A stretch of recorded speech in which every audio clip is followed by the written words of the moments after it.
Breaking news, America is cracking from the inside. In the name of security, thousands of undocumented workers are being removed, but no one planned for what happens next. In just 2 weeks, California's Central Valley lost over 4,000 agricultural workers.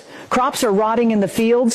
Supermarkets are reporting price spikes on produce. Farmers say, we can't even find people to pick the food anymore. In Texas, over 1,200 construction projects have halted. Bridges. American የስራ እድል ለምትፈልጉ ሰዎች H1B የአሜሪካን ቪዛ አፕሊኬሽን የአምስት ዘርፎችን ወደ እናንተ እናደርሳለን። ሰላም እንዴት ናችሁ? ኢትዮ ትራቭሎች ነን። ከቪዛ ኢሚግሬሽን ፓስፖርት ዓለም አቀፍና ሀገር ውስጥ በረራዎች ጋር በተገናኘ የተለያዩ መረጃዎችን ወደ እናንተ እናደርሳለን። H1B የቪዛ አፕሊኬሽን የስራ ቪዛ ነው። ምን መስፈርቶች አሉት? እንዲሁም ከናንተ የሚያስፈልጉ ዶክመንቶችን እነሱም በዝርዝር እናያለን። 5 ተፈላጊ አሜሪካን ላይ የስራ ቅጥሮችን እናያላችሁ። ወይንም የመጀመሪያ ዲግሪ ላላችሁ ሰዎች ይሄንን የስራ እድል ማግኘት ትችላላችሁ ማለት ነው። እንዴት አድርጋችሁ ማሟላት እንዳለባችሁ በዝርዝር ወደ እናንተ አደርስ። ከናንተ የሚያስፈልገኝ አንድ ነገር ብቻ ነው። ሰብስክራይብ አድርጉ፣ ላይክ አድርጉ፣ ሼር አድርጉ ለሌሎችም እንዲደርስ። የአሜሪካን H1B አዲሱን ህግና እንዲሁም ደግሞ 5 ተፈላጊ የስራ ዘርፎችን በዝርዝር እናያለን ማለት ነው። አብራችሁን ቆዩ። እንደሚታወቀው የትራምፕ መንግስት በርካታ የስራ ዘርፎችን እንግዲህ ግሪን ካርድ ለላቸው ሲቲዝን ላልሆኑ እንዲሁም በህገወጥ መንገድ አሜሪካን ከገቡ በኋላ በተለያዩ ስራዎች ላይ ለሚሰማሩ ሰዎችን እያንዳንዱን ወረቀት የሌላቸውን ዲፖርት አደርጋለሁ ብሎ ዘመቻ ከጀመረ ቆየት ብሏል። ሆኖም ግን በተለያዩ የስራ ዘርፎች ላይ ደግሞ ወረቀት ወይንም አሳይለም ፕሮሰስ ላይ ላሉ ሰዎች በህገወጥ መንገድ አሜሪካን ከገቡ በኋላ እነሱም ዶክመንታቸውን ሳያስተካክሉ ወደ ስራ ለገቡ ሰዎችን እያስወጣ ይገኛል። አሁን በ2024-25 ላይ በርካታ ሰዎችን በህጋዊ መንገድ ስራ ፈልገው ለሚመጡ ሰዎችን እያስገባ እንደነበረ ይታወቃል። አሁንም $100,000 ድረስ ለሚያስይዙ ካምፓኒዎች ሰራተኞችን በእነዚህ 5 ዘርፎችና ሌሎችም ዘርፎች አሉ። ነገር ግን በዋነኝነት ቶፕ 5 ተብሎ የተመረጡትን ወደ እናንተ አደርሳለሁ ማለት ነው። በእነዚህ የስራ ዘርፎች ላይ ለሚያስገቧቸው ሰራተኞች ደህንነታቸውን ወይንም ሙሉ አኮሞዴሽናቸውን የሚችሉ ከሆነ በእነዚህ 5 የስራ ዘርፎች ማስገባት ይችላሉ ብሎ የአሜሪካን ኢሚግሬሽን ቢሮ ዶክመንቶችን አሟልታችሁ በእነዚህ 5 የስራ ዘርፎች መግባት ትችላላችሁ ማለት ነው። እነዚህን ምን ናቸው በዝርዝር እናያለን። የአሜሪካን ኢሚግሬሽን ቢሮ እንደሚታወቀው በርካታ ሰዎችን በህገወጥ መንገድ ለሚገቡ ሰዎች በተለያዩ ስቴት ዲፓርትመንቶች ላይ እንዲሁም የተለያዩ ስቴቶች ከንቲባዎች ሁሉ ትራምፕን እንዳይመጡባቸው እየተከላከሉ ይገኛሉ። በዋነኝነት የሚከላከሉበት ምክንያት ደግሞ የስራ አጥ ቁጥር እንደሚጨምርባቸው ምክንያቱም ሰራተኛ እንደሚያንሳቸው ሁሉ እየገለጹ ያሉ ይገኛሉ።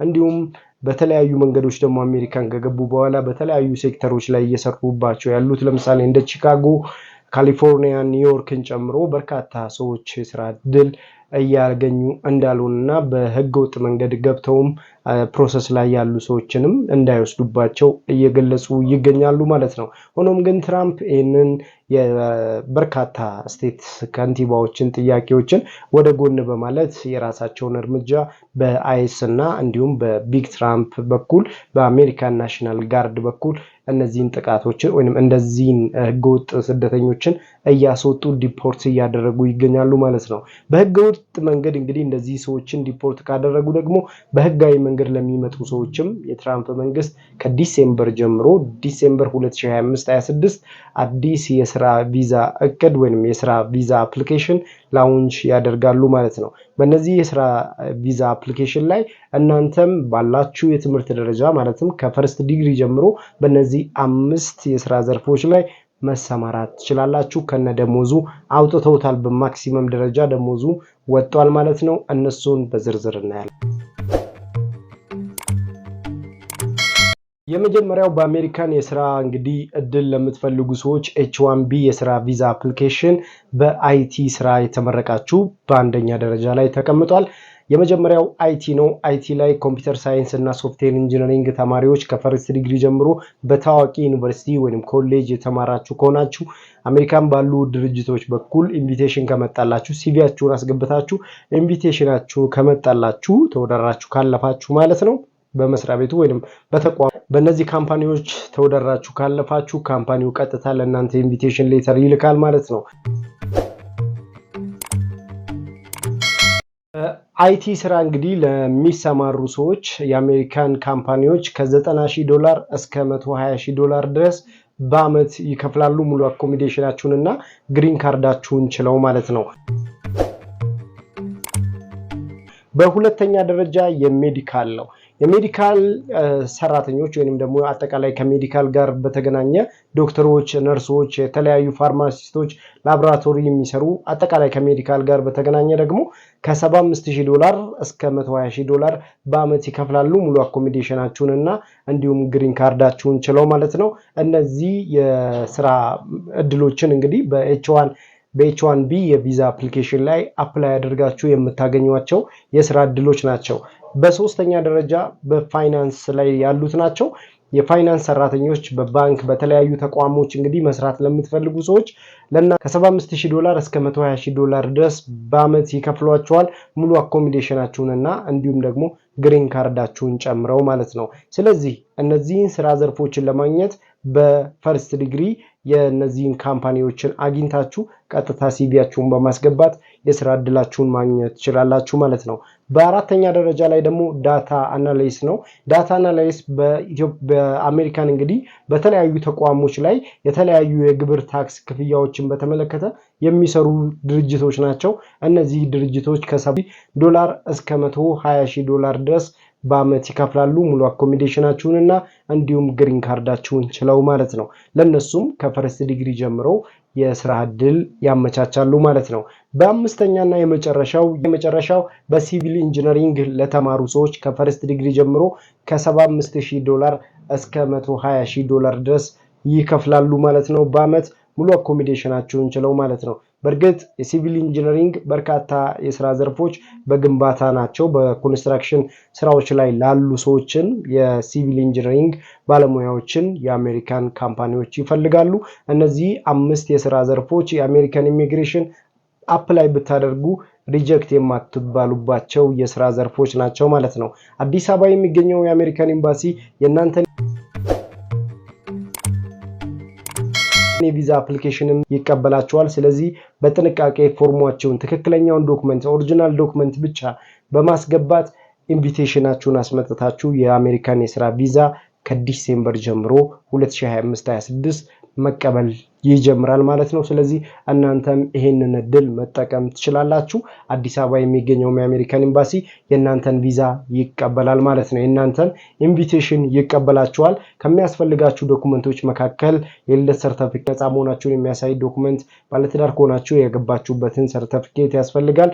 የትምህርት ማስረጃ ያስፈልጋችኋል። ፓስፖርት፣ ፎቶግራፍ እንዲሁም ደግሞ DS-160 ፎርም $125,000 በአሜሪካን ኤምባሲ የምትከፍሉት $185 ተከፍላላችሁ ለአሜሪካን ኤምባሲ ማለት ነው። የDS-160 ፎርም ቀጠሮ አስይዛችሁ ወደ አሜሪካን ኤምባሲ የምትገቡባቸው ማለት ነው። እነዚህን ዶክመንቶቻችሁን በማሟላት የአሜሪካን ኤምባሲ በኤች1ቢ የስራ ቪዛ አፕሊኬሽን እናንተን ተቀብሎ ወደ ስራ ያስገባችኋል ማለት ነው። በተጨማሪም በኢሚግሬሽን በኩል ደግሞ የቪዛ ፕሮሰሳችሁ በርካታ እድሎችን ታገኙበታላችሁ። እንዲሁም በርካታ የአሜሪካን ኢሚግሬሽን ቢሮ እንደሚታወቀው እነዚህ 5 የስራ ዘርፎችን እንግዲህ መርጦ አንደኛ ላይ እነዚህ 5 ከአይቲ ጀምሮ እስከ ኮንስትራክሽን ድረስ እስከ ሲቪል ኢንጂነሪንግ ድረስ ያሉትን እያንዳንዱን ነገር እንደሚፈልጉ ደረጃዎችን አስቀምጬላችኋለሁ። ሙሉ መረጃውን ደግሞ በቴሌግራም ቻናላችን ዲስክሪፕሽን ላይ ታገኙታላችሁ። እነሱንም ማየት ትችላላችሁ ማለት ነው። ቴሌግራም ቻናላችንን ዲስክሪፕሽን ላይ፣ የዩቲዩብ ቻናላችን ዲስክሪፕሽን ላይ ማግኘት ትችላላችሁ ማለት ነው። ኢትዮ ትራቭሎሽንን ሰብስክራይብ በማድረግ ቤተሰብ ሁኑ። ሐሳብ፣ አስተያየት፣ ጥያቄ ካላችሁ ኮሜንት ላይ አስቀምጡልን። አሜሪካን ላይ እኛ ማግኘት ለምትፈልጉ ሰዎች በስራ በትምህርት በጉብኝት እንዲሁም በጋብቻና በተለያዩ የቪዛ እንዲሁም በቢዝነስ ቪዛ ላይ በተመለከተ እኛ ማግኘት ለምትፈልጉ በ50 ስቴት በዋትስአፕ ላይ በዚህ ስልክ ቁጥር ላይ እኛ ማግኘት ትችላላችሁ። በተጨማሪም ኢትዮጵያ ላይ የኤምባሲ ቀጠሮ የትራቭል ሂስትሪ ትራቭል ፕላን ለምትፈልጉ ወደ አሜሪካን ኤምባሲና ቱርክ ዱባይ እንዲሁም ደግሞ አውሮፓ ሀገራት እንደ ፈረንሳይ ጣሊያን ግሪክ እነዚህ ሀገራቶች ላይ መሄድ ለምትፈልጉ ሰዎች በሙሉ ለናንተ እነዚህን እድሎችን ይዘንላችሁ መጥተናል ማለት ነው። አብራችሁን ስለነበራችሁ እናመሰግናለን። መልካሙን ሁሉ በያላችሁበት ተመኘን። ዱባይ ላይ ቤት መግዛት ለምትፈልጉ ሰዎች ደግሞ የዱባይ መኖሪያ ፍቃድ እየሰራን እንገኛለን። ይህንንም አገልግሎት በእኛ በኩል ማግኘት ትችላላችሁ። ዱባይ ላይ ባለ 1 ባለ 2 ባለ 3 መኝታ ቤቶችን ማግኘት ትችላላችሁ። ከ1% ጀምሮ ሙሉ መረጃውን ደውላችሁ ማግኘት ትችላላችሁ። ስለሆናችሁ እናመሰግናለን። መልካሙን ሁሉ በያላችሁበት ተመኘን።